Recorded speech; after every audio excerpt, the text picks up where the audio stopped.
संसार एक ऐसा कुआं है कि जिसमें काल रूपी सर्प हमेशा काटने के लिए तैरता ही रहता है। विषय भोगों की इच्छा कामी स्त्री पुरुष को कुएं में ढकेलती है। काल का भय सतत उसके माथे खड़ा रहता है। दूसरी उपमा है मगर की। संसार सरोवर है और संसार सरोवर में जो जीव मरता है उसमें ही उसका काल भी बैठा हुआ है। जिस प्रकार घर में मनुष्य काम सुख भोगते हैं उसमें ही उनका काल भी सूक्ष्म रीति से बैठा है। मनुष्य काल को देखता नहीं है परंतु काल मनुष्य को सतत देखता है, हमेशा देखता है, निरंतर देखता है। मनुष्य गाफिल है परंतु काल सावधान है। संसार रूपी सरोवर में जो काम सुख भोगते हैं उनको काल रूपी मगर पकड़ता है। जो काम की मार खाते हैं उनको काल की मार खानी पड़ती है। मनुष्य ऐसा मानता है कि मैं काम को भोगता हूं, परंतु यह मान्यता खोटी है। यह गलत सोचता है, यह गलत विचार है। हकीकत तो यह है कि मनुष्य काम को भोगता नहीं है परंतु काम मनुष्य को भोग कर उसके क्षीण जीर्ण कर देता है। उसको भोगा न भोक्ता वयमेव भुक्ता। काम ऐसा दुष्ट है कि हृदय में जाने के पीछे निकलता नहीं। हृदय में अगर एक बार चला गया तो वो फिर निकलता नहीं। काम का एक बार अंदर प्रवेश कर जाए तो फिर पीछे मानव का कोई उपाय चलता नहीं। काम दूर से देखता है कि जीव के हृदय में क्या है। इसके हृदय में राम हो तो काम आता नहीं है, और आ भी सकता। अगर राम काम देख ले कि राम जी बैठे हैं, राम है, तो वो फिर काम वहां से तुरंत भगता है, भाग जाता है। राम ना हो तो काम आता है। साधारण ऐसा नियम है कि जहां काम की गति है वहां काल की भी गति है। जहां काम जाता है, जा सकता है, जहां काम जा सकता है वहां काल भी जा सकता है। और जहां काम भयंकर है, प्रबल है, काम का नाश काम से ही करना पड़ता है। जो परमात्मा को काम अर्पण करता है वह ही काम का नाश कर सकता है। काम का एक कांटा है, काम एक कांटा है, और जंगल में चलते हुए पैर में कांटा लग जाए तब सुई कहाँ मिलेगी उसको निकालने के लिए कांटा को? तो दूसरा कोई कांटा हाथ में लेकर के उसके पैर से कांटा निकालना पड़ता है। पीछे दोनों को फेंक देते हैं। फिर कांटे को कांटे से निकालना और फिर लोहे के खंड को लोहे के खंड से ठोकना पड़ता है। कांटा कांटा से निकलता है, लोहा लोहे को काटती है। उसी रीति से काम को काम से ही मारना पड़ता है। लौकिक काम का नाश अलौकिक काम से करना है। जो भगवत भक्त काम हो, जिसे प्रभु मिलन की तीव्र आतुरता है, उसका काम नाश को प्राप्त होता है। जो परमात्मा के अधीन रहता है वह काल के अधीन होता नहीं, फिर कभी नहीं होता। परमात्मा काल के भी काल है। और तुमको आनंद चाहिए तो तुम श्री राम जी के साथ मित्रता करो, राम जी के चरणों में प्रेम करो। काम तुम्हारा मित्र नहीं, शत्रु है। और काम अनेक जन्मों से जीव को रुलाता ही है। काम शत्रु होने के पर भी मित्र जैसा लगता है। काम दुख भी बहुत देता है। अनादिकाल से यह जीव काम के अधीन होकर संसार में रगड़ा जाता है और काल की मार खाता जाता है। जो काम की मार खाता नहीं उसको काल भी नहीं मार सकता। और काम की मार उस पर पड़ती है जो राम जी से विमुख है।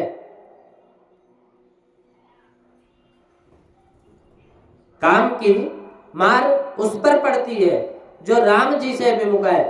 राम के सन्मुख रहे तो यह काम की मार ना खाए। दीपक के सम्मुख रहोगे तो छाया पीछे रहती है, परंतु दीपक के विमुख होगे तो छाया आगे आएगी। सूर्य के सन्मुख रहोगे तब छाया आगे नहीं आती, पीछे रहती है, परंतु जब जीव सूर्य से विमुख होता है तो छाया फिर आगे चली जाती है। तुम जब प्रभु से विमुख होगे तो काम तुम्हारे सामने खड़ा रहेगा। यह संसार काममय है। इस संसार का मूल ही काम है। जहां देखो वहां अधिक भाग में काम ही काम है। जहां भी देखो अधिक से अधिक भाग में काम ही काम है। मनुष्य जब बहिर्मुख होता है तब उसे काम दिखाई देता है और काम का विष इसे जलाता है। संसार का विष सब जलाए, वासना काम का विष जब जलाए उस समय परमात्मा के कथामृत नाम अमृत का पान करना। तुम सर्वकाल में परमात्मा के सन्मुख रहने का अभ्यास करो। सर्वकाल में, सब कालों में भक्ति करने का आदत डाल लो। जहां सतत भक्ति, नित्य भक्ति, निरंतर भक्ति होती है, राम जी वही प्रकट होते हैं। अब राम जी प्रकट होते हैं, राम जी का जन्म नहीं होता। आज अविनाशी का जन्म कैसे? जन्म जिसका होता है उसका विनाश भी होता है। राम जी तो ऐसे हैं कि अकल, अनेह, अनाम, अरूपा। वो अकल है, अनेह है, अनाम है, उनका कोई नाम नहीं, उनका कोई स्वरूप नहीं है। अनुभवगम, अखंड, अनूपा। रामायण में स्पष्ट वर्णन आता है कि राम जी का जन्म हुआ ही नहीं, प्रागट्य हुआ है।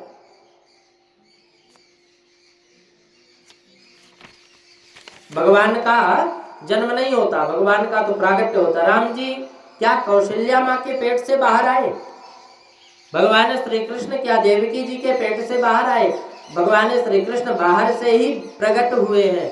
राम जी भी बाहर से ही प्रकट हुए हैं और फिर पीछे बाल स्वरूप धारण किया।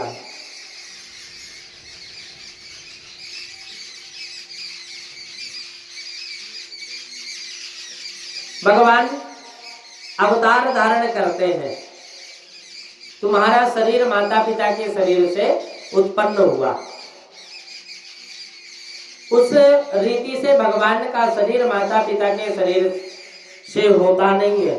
परमात्मा तो अपने निर्गुण निराकार चिदानंदमय में स्वरूप में से साकार स्वरूप को प्रकाशित करते हैं।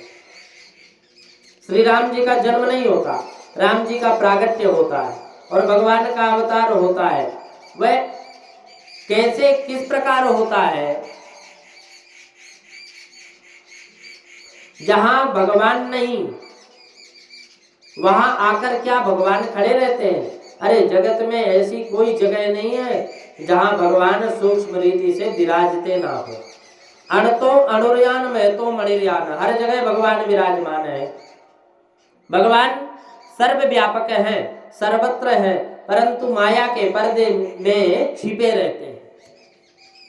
भगवान का अवतार होता है अर्थात परमात्मा माया का पर्दा दूर करके प्रकट होते। भगवान का जन्म होता नहीं, भगवान का प्रागट्य होता है। माया का अवतार परमात्मा, माया का आवरण परमात्मा दूर करते हैं। माया का पर्दा भगवान परमात्मा दूर करते हैं। परमात्मा का प्रकट होना बहुत अच्छा नहीं लगता। प्रभु तो गुप्त रहना ही अच्छा मानते हैं।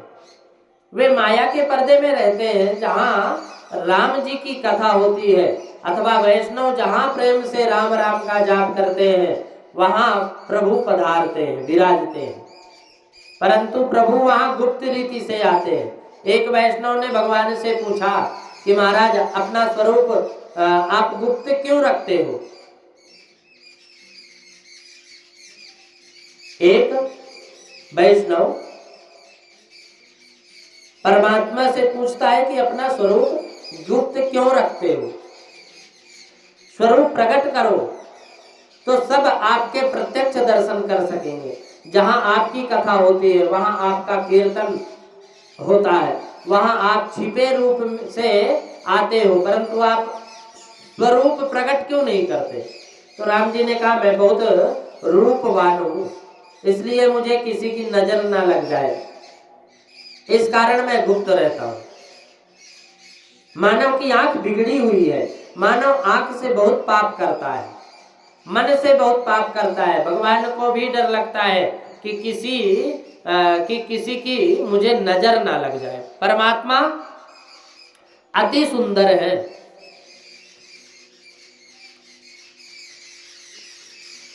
उन अति सुंदर परमात्मा को किसी की नजर ना लगे, इसलिए प्रभु की ही माया प्रभु को पर्दे में रखती है। जहां अतिशय प्रेम होता है वहीं प्रभु पर्दा दूर करते हैं। परमात्मा जिसको अपना गिनते हैं ना, उनको ही अपनी असली रूप बताते हैं, दिखाते हैं। प्रभु ने अपना नाम प्रकट रखा है, परंतु स्वरूप छिपाया है। नाम को भगवान ने प्रकट रखा, लेकिन स्वरूप को छिपाया है।